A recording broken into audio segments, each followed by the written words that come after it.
Bonjour et bienvenue dans le tuto numéro 2.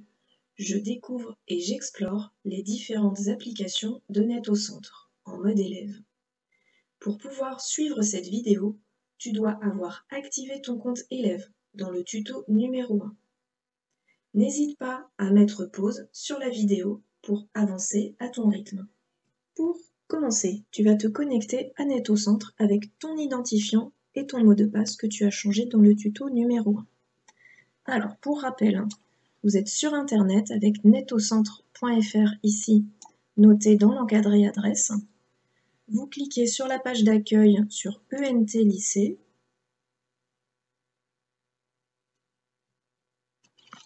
En haut à droite, se connecter. Sur cette page ici, vous cliquez sur élève ou parent via EduConnect. Et ici, vous tapez votre identifiant. Merci Clédy, au passage, qui m'a prêté sa session.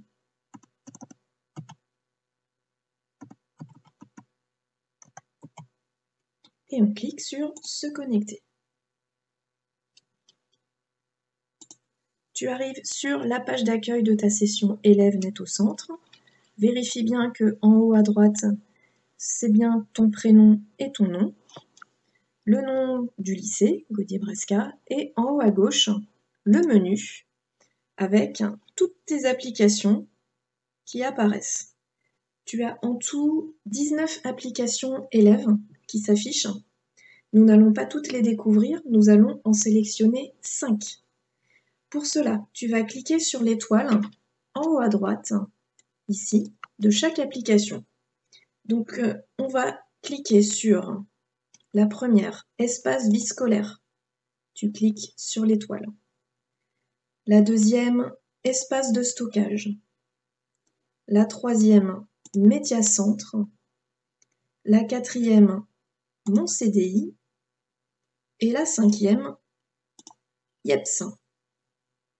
Tu viens de mettre en favori ces 5 applications que tu retrouves en haut de ta page. On retrouve espace vie scolaire, espace de stockage, médiacentre, mon CDI et YEPS. Alors bien sûr, tu pourras explorer les autres applications qui sont aussi importantes. Mais là, on met vraiment en avant ces 5 applications qui sont vraiment indispensables. Première application très importante qui s'appelle espace vie scolaire. C'est en fait, vous allez la reconnaître tout de suite pour ceux qui la connaissent, c'est l'application Pronote que vous avez peut-être déjà utilisée au collège ou dans un autre lycée. Grâce à Pronote, tu as accès à ton emploi du temps, tes devoirs, tes notes, tes absences ou retards, le menu de la cantine et toutes les informations du lycée. C'est une application très importante. Pour sortir de Pronote, il faut cliquer ici sur se déconnecter. Oui. Et on ferme sa fenêtre en haut. Et on retourne sur le menu principal. Deuxième application importante, très importante, les espaces de stockage. On clique dessus. Alors, sur cette application, tu auras accès à distance aux documents que tu as enregistrés au lycée.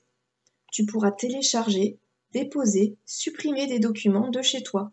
Donc c'est vraiment très pratique. N'hésite pas à l'utiliser. Pour ressortir de l'application, tu recliques en haut à gauche sur le menu. Et là, tu retrouves toutes tes applications NetOcentre. Troisième application importante, Médiacentre. Ici, on clique. Médiacentre, l'application te donne accès à plein de ressources numériques gratuites, notamment Lumni, Educarté, au-dessus. Tu as aussi accès à la presse du jour dans Lire l'actu en cliquant sur la ressource. Ici, en haut à droite, il y a un carré avec une flèche. Tu peux cliquer dessus et tu accèdes à la ressource. On voit toute la presse nationale et internationale. Il y a l'équipe, l'étudiant, voilà. Donc ça, c'est la presse du jour. Certains élèves ont l'application Pix aussi dans Médiacentre. Alors ici, ce n'est pas le cas, mais sachez que Pix est une application très importante puisqu'elle va vous permettre de valider vos compétences numériques aux élèves. Donc c'est une application qui est très importante aussi. Pour revenir en arrière, on clique sur notre fameux menu en haut à gauche et on va cliquer sur Mon CDI. Alors mon CDI, c'est tout simplement le site internet du CDI du lycée, qui s'appelle aussi EasyDoc. Tu y trouveras des informations pratiques, tu pourras faire une recherche dans le fond documentaire du CDI, tu pourras réserver des documents papier. Alors il faudra y retourner pour explorer plus dans les détails toutes les ressources qui sont proposées parce qu'il est très très riche.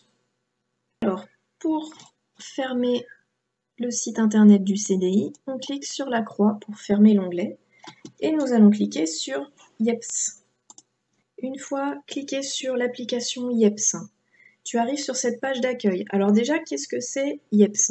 Ce sont en fait toutes les aides financières de la région Centre-Val de Loire. Tu y trouveras notamment l'aide au premier équipement, c'est-à-dire à peu près 50 €, la cagnotte culture, pareil 50 € pour acheter des livres, aller au cinéma, voir des spectacles. Tu as l'aide au transport, l'aide à l'achat d'un ordinateur portable et aussi pour les étudiants, une aide au logement, plus un accès à des événements culturels. Alors, pense bien à activer ton compte IEPS dès la rentrée et à télécharger ton QR code. Il faut que tu complètes toutes les informations qu'on te demande, ton adresse, ton numéro de téléphone et éventuellement aussi un relevé d'identité bancaire pour pouvoir verser les aides financières. Pour sortir de IEPS, on ferme l'onglet IEPS et on retourne sur le menu principal.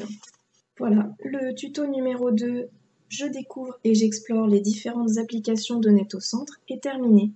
Pense à bien te déconnecter en haut à droite du site, ici, avant de quitter. Tu peux aussi prendre le temps d'explorer toutes les autres applications Net au Centre.